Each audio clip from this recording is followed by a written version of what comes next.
Welcome to a special edition of Spicer & Company. I'm Sean Spicer. We are joined today by the President of the United States. Mr. President, welcome to Newsmax. Thank you very much. Mr. President, tell me, what were you thinking, what was going through your heart and your mind when you saw that video of George Floyd being killed? Well, it was a terrible thing. It should never have happened. Something snapped, I think, with the policeman, and the other three watching it were, I guess you can't put it in the same category, but it was certainly in a very bad category. And nothing good comes out of that. No, right. That was a very bad thing. You know, you've been a champion of opportunity zones. You passed criminal justice reform, added increased funding to historically black colleges. As a property owner, you opened a club that welcomed blacks and Jews at a time when others wouldn't. Does it hurt you to know that some people don't recognize that? And what else could you be doing to help unite the country and heal people? Well, it does hurt me, and we also have, if you look before the plague came in from China, which should have never happened, they should have never allowed that to happen, but before that happened, we had the best black unemployment rate in the history of our country, more home ownership, more everything. In every way, African Americans were in better shape than they ever were, and they will be again very soon because the numbers are going to start going up very soon. I did it once, now I'll do it again. We created the greatest economy in the history of our country. You know that very well. You were a part of it. And we did something that, frankly, nobody thought was possible, and we'll do it again, and even better with a little time. And you're going to start seeing numbers in September, October that are going to be mind-boggling. I see it already. I mean, it's happening. But yeah, I mean, I would like to have fair press, basically, because the numbers are obvious. They're there. If I don't see it, if I don't go on shows like this and other shows, I won't get those numbers out. But we did the best job in the history. If you look, criminal justice reform, historically black colleges and universities, I funded that on a permanent basis. President Obama didn't do that. President Bush, nobody did it. I took care of it. So many different things when you look. Opportunity zones with, as you know, with our very great senator, and he is indeed a great senator from South Carolina. And Tim's a friend of mine, he's a friend of yours, and he did a great job, and he came to me with this idea. And I said, sounds good, let's give it a shot. Well, it's mind-boggling what happened to that, and it's great, the opportunity zones. We've done so much, I don't get credit for it, but criminal justice reform, you know that, I had no chance of getting done. Everybody tried, nobody could get it, and I was able to get it done. And if you listen to people, it's like we didn't do it. And I was the one that got it done, totally done. And it's a great thing, and people are really happy with it, but the news doesn't treat anything we do fairly. That's why I have to get out and speak for myself. When I was with U.S. Press Secretary, Chief Ryan Owens was killed in action. I was in the Oval Office with you when you called his wife. You spoke to her in such a heartfelt way to comfort her. You provided that emotional stability that she needed at the time. Do you think that right now the nation needs you to express that same sort of comfort and healing that some people need to heal? Right now, I think the nation needs law and order because you have a bad group of people out there, and they're using George Floyd, and they're using a lot of other people to try and do some bad things. And what we do, and we have it totally under control, but you have Democrat, in many cases, in all cases, Democrat, super liberal mayors. I mean, the mayor of Minneapolis it was disgraceful when I watched that. When I saw cops fleeing a precinct, there's no reason in a million years that should have been done. And we took that mess, that was a total mess. We brought in the National Guard, we took care of it. Now it's very good. If you look at that area, it's very good. So yeah, we need healing, but we also need strength, and we need toughness, and we need law and order. We need it all, but we do need healing. Will you send in the military to any cities in particular to restore that law and order? Well, it depends. I don't think we'll have to. We have very strong powers to do it. The National Guard is customary, and we have a very powerful National Guard, over 300,000 men and women, and we can do pretty much whatever we want as far as that. But as far as going beyond that, sure, if it was necessary. We have Antifa, we have anarchists, we have terrorists, we have looters. We have a lot of bad people in those groups. I mean, you watch and you see. Now, if you watch MSDNC, or if you watch, which is one of them, and if you watch fake news CNN, totally fake news. I mean, It's almost like these are the most wonderful people on earth. They're not. Right. When you look at the real clips, they're not. There are a lot of bad people, and there are a lot of good people. There's some great people, but there are a lot of really, really bad people in there. And you have a lot of radical left, crazy people, and you have people that don't want good for our country. At the same time, we need healing and all of those things, but we need safety in our cities. And when they don't take care of it, we took care of it in Washington, D.C. I said 2 days ago, this is the safest place on earth. We brought in incredible people. They took care of the situation very easily. It was very easy for them. And in Minnesota, as you know, we took care of that situation with their great city. We took care of it very easily. Once they went through 3 days of hell, and I had to say, you got to get them in. Once they came in, it was like a knife cutting butter. It was so easy. But we have other cities they like to hold out. New York is disaster what's going on in New York, and we could help them a lot. They have to ask. If they don't get it straightened out soon, I'll take care of it. Why did you go to St. John's the other day? What was the message that you wanted to send to people? So I went there because somebody suggested it was a good idea, and I thought it was a great idea, and it was a great idea. I didn't know if there were people around there or not. Somebody said, oh, they were so peaceful. Well, they tried to burn down the church the day before. It almost succeeded. The church was badly hurt. And that church was built at a similar time to the White House. Adams was your first parishioner, your first president parishioner. And he was the first, as you know, President Adams, the first president in the White House, from the White House. And a very important symbol, and they tried to burn it down. Then I heard what wonderful people they are. No, they tried to burn down the church. And the military moved them back. I guess they just reported there were no, what would you call them, the rubber bullets or whatever. There was none of that used. They just moved them back. They didn't know until just shortly before that I was going there. Somebody suggested, I said, let's go, let's walk. And we walked from the White House. And I think everything was handled very well. I will tell you, religious leaders loved it. Religious leaders thought it was great. They loved it. Since you've been president, have you grown in your faith? Do you pray? Do you pray often? Yeah. You've talked a lot about religion this week. What does it mean to you? So I think maybe I have, from the standpoint that I see so much that I can do. I've done so much for religion. The Johnson Amendment, getting rid of it. Mexico City. Nobody thought any of this stuff would happen. 2 Supreme Court justices. And by the way, if the other side, and I call them the radical left, because Biden has gone way left, but he doesn't know where he is. But he's surrounded by people that are put there that are serious radical left. You won't have a Second Amendment. You won't have religious liberty. You won't have anything. I used to say the other election, the last election, 2016, that you were a part of, I used to say that that was the most important election. I think it's superseded now because they've gone stone cold crazy, and they will do things that you wouldn't believe, and that includes ending your Second Amendment. It includes open borders where everybody pours in. You know, on the wall that you don't hear about anymore, right? You know why you don't hear? Because it's built. 210 miles is already built, and we're building the rest. By the end of the year, we'll have close to 400 miles, and shortly into next year, we'll have it totally completed. And every mile that we build, you have less and less people. We're setting records for low levels of people coming in, and when they come in, they get taken right out. Nobody's ever had a southern border like what we have right now. It's been an incredible thing. You don't hear about it. The Democrats don't talk about it anymore. But they want open borders. That means drugs. That means human traffickers. That means all of these horrible things. That means people pouring into our country. So the wall has done great. That was very hard to get. I mean, I had a party that was a Democrat party that was so against it. But now you don't hear about it. I think the other reason you don't hear about it is basically they know I'm right. Building a wall, especially once the pandemic came, because if you look at Tijuana, right on the other side of the border, it's one of the most infected places on earth. And we have a wall, and that's a good thing that we have a wall. We built it. You know, you've talked about the wall and immigration. You've been very tough on crime. You've sent the National Guard out this week. There's a lot of people that want to know if police reforms will help the systemic racism and issues that many black people face in this country. Is that something that you could get behind? Well, I heard Biden talking about systemic racism in the police department today. And I said, a very simple question. He's been there for 43 years. Why didn't he do something about it? I've only been doing this for 3.5 years. He's been there for 43, 44 years.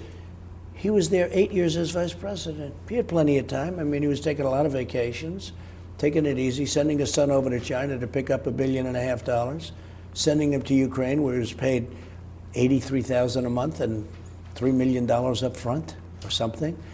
I would tell you, why he had plenty of time. Why wouldn't he do this? This is Sleepy Joe. But now he's talking about systemic racism in the police department. Why wouldn't he have done something about it, Sean? Right. He had all the time. So now he says, I'm going to stop. Well, he's there 43 years. He was a senator, in all fairness. That's a very big position. You could do what you want to do.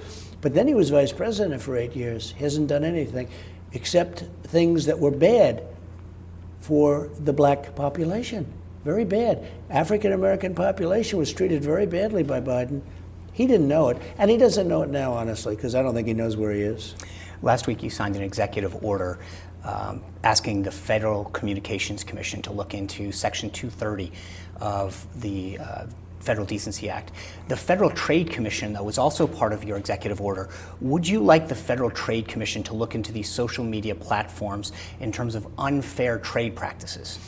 Yeah, you have federal trade and you have federal communications. They can both look into it, but and you don't know that they're not, to be honest with you. So let's see what happens. Right. Would you? The Department of Justice is also looking into Google because many claim that it has a biased search engine. Would you support them filing an antitrust Well, I think act? you have a lot of situations. Look what Amazon's doing to our country. Amazon's destroying all these shopping malls and shopping centers where you have a lot of workers. You go through a beautiful town, Perfect Town, USA, okay? Perfect Town, USA. Used to have a little store here, a little along the main street, I guess you'd call it, right? Mm-hmm. These towns are wiped out now. Amazon's doing, you talk about antitrust. I don't say I'm doing anything one way or the other, but look at what Amazon's doing to our cities and our everything. You talk about antitrust, so we'll see what happens. I'm not telling you I'm doing anything or not doing anything, but there's tremendous damage and the jobs that are being lost and other things. But you look at towns and cities and shopping centers and shopping areas, and it's like they're empty. They're dead. They're like deserts. I think it's a very unpleasant thing. And they have a big tax advantage, because of the taxes. They have a big tax advantage over somebody that's paying rent and has a store and employing a lot of people and having people work. So I think that's something we'd look at too, yeah. On China, you've been very tough with your tariffs on China as a country. There are some who are saying that because of what President Xi has done in terms of Hong Kong, that he should be personally sanctioned. Is that something that you'd be willing to think about? I haven't thought of that. No, I haven't thought of that. How is your friendship with him? Haven't spoken to him in a while. It was very good. We did the trade deal. It was one of the great deals ever made. China was just ripping off this country.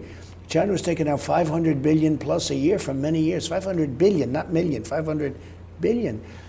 And I changed it around. China, before the plague came in, China, again, should have never let it happen. They should have stopped it at the source, but they didn't. And the whole world was affected so badly, so devastatingly with all that death. Forget about the money, the death.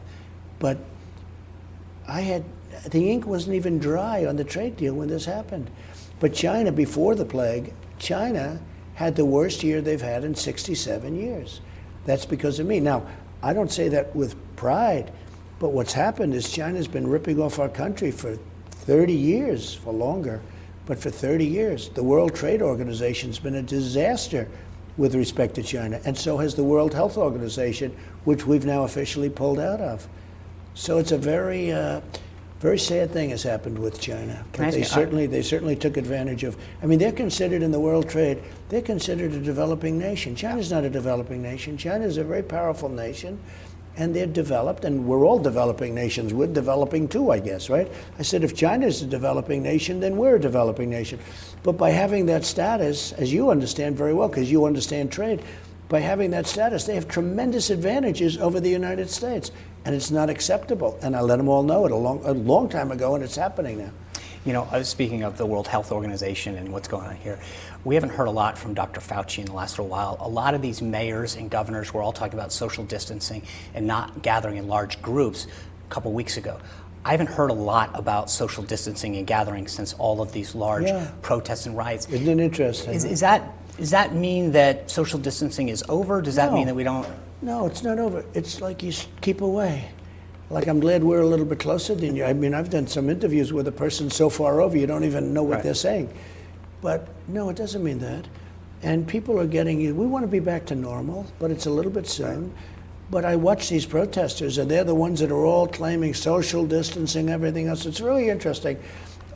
They do that, and then they're jumping on top of each other by the thousands when they're screaming and ranting and raving, which is not a good thing. I mean, we're going to have to see how that works out. It's a very bad thing. But very interesting with these liberal mayors, liberal Democrats, and governors, how they're tough as hell on keeping people locked up in their houses. But when it comes to ending the crime and the stores being broken into and the looting, and by the way, people being hit over the back of the head, the man in Dallas that was kicked unmercifully, I never saw anything like it. He's being kicked and beaten up and probably going to die.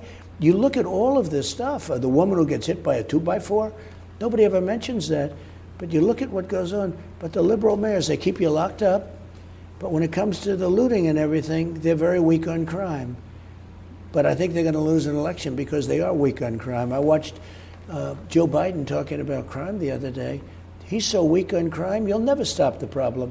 And I stop it. Look, I stopped it in Minneapolis, real fast. We insisted on the National Guard.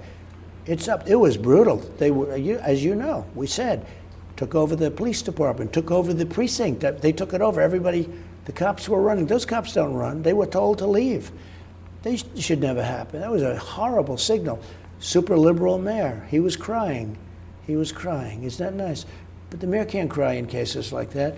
So we have a very different attitude on things. I am law and order. They're not. And if they're not for law and order, you're going to lose the country. You've always been a tough negotiator.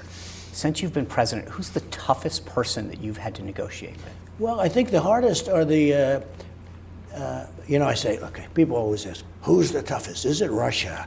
Is it China? Could it be North Korea? Who's the toughest, sir? I say, the toughest is the United States of America, because we have people on the other side that are vicious, and I think they're more vicious in many respects than any of the leaders I deal with. Look what they put us through. A phony Russian witch hunt, a phony impeachment that was thrown out like dogs. We won in the House 196-0 with the Republicans. Not one Republican. Never happens with the Republicans. And in the Senate, it was 52.5 to a half. When you think of that, that was Mitt Romney, a real winner. You know, he still hasn't gotten over the fact that he got destroyed by Barack Obama. I always tell Mitt Romney, if you would have fought this hard with Obama, you could have won that race. Okay. I could have won that race easier than beating crooked Hillary Clinton. It would have been easier.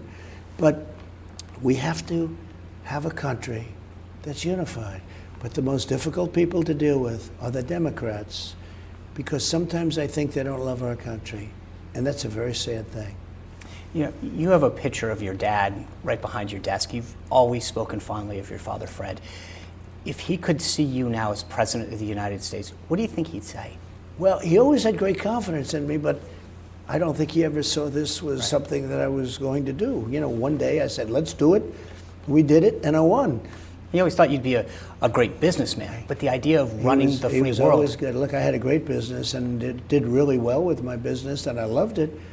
But so, if you think about it, Biden and Obama, don't forget, Obama campaigned against me the last time. I think in a certain way harder than Hillary Clinton. I think he actually campaigned harder than Hillary. But he was all over the place. You remember that? He was flying all over on Air Force One campaigning against me. And Biden, I'm only here because of them, because they did such a bad job. I said, somebody's got to change this around. China was killing us. They were all killing us. I'm only here because of Joe Biden and Obama. Yeah. I've seen you and the First Lady interact. She's such an important part of your life. How much do you rely on her to get feedback on messaging and decisions that you make? So she's treated unfairly, but the people love her. Yeah. The people love her. When I make a speech, they have signs. We love our first, all over. You've seen it, hundreds of signs. We love our First Lady. They have sometimes pictures of high heels. It's beautiful. They love Melania. They really do love her. She's a very elegant woman. She is a very confident woman in herself. She's very confident in herself. She doesn't have to get off an airplane and go crazy waving, and they love that. They love, she doesn't oh, wow, and start going crazy. She's doing a great job. Do you rely on her? People Do you rely on I her? do. She's got great judgment. Great judgment. I do. I listen to her. She's got a very good way, very calm. She's a very calm person. And she's got a great judgment about things. She had great judgment on the Russian witch hunt. She knew immediately. She said, "You never did anything wrong. What is that?" She's got, something very special. And people see that, and they like her a lot. They do. Sir, you talked about, Jeff Sessions being a mistake. Is there any other mistakes that you think that you've made, or people that you shouldn't have hired, or that you regret? Well, I've made a lot of great moves. I've hired some great people. You know some of them, but we have some great people in government. I hope I'm not on the bad list, right? No, you're on a good list. You did a very good job, and you're doing very good now, and you did very well on Dancing with the Stars. Thank you, Mr. President. I think a lot of our fans were out there. I don't know if you were quite as good as your result, but we'll leave that. Your support was better than my dancing. I think you had a lot of great support. Well, that's because people like you and respect you, but thanks, sir. Not necessarily as a dancer, but that's okay. But no, Sessions was a mistake, a big mistake for me, and this stuff should have never happened. It's now coming out that it should have never started. They had no evidence, they had no proof, they had no nothing. Has anyone surprised you, though, to go the other way? Is there someone that you brought into your administration? You weren't from politics, you'd been a businessman, a successful reality TV star, you'd all these other things, but you didn't know a lot about politics in the hiring sense. Right. Has someone come into your administration that's been a superstar? Yeah, I have. I think I have numerous people that are superstars. I don't want to go over it now because then I'll leave somebody out and they'll say, "Oh," but I have numerous people. They're doing a fantastic job. Look, I'm already partially through rebuilding our economy for the second time. We're going to have an economy very soon. Not so. People would say, "Will it be in 10 years?" It'll be soon. It'll be next year. We're gonna have a phenomenal year next year, unless a guy like Biden wins and he wants. They want to raise everybody's taxes through the roof. What's that all about? You'll kill it. You'll totally kill what will be soon another golden goose. I built it once, and remember, artificially closed. If we didn't do that, we would have lost 2.5 million people. 1.5, 2.5. We would have lost anywhere from 10 to 20 or 25 times more people than we lost. We did the right thing, but now it's time to open. But we have a lot of people that are really good. Yeah, a lot of people of superstar status. I would say that's true. Thank you, Mr. President. I appreciate you joining Newsmax. Congratulations. Thank you, sir. When we return, I'll be back in the studio to discuss the president's comments.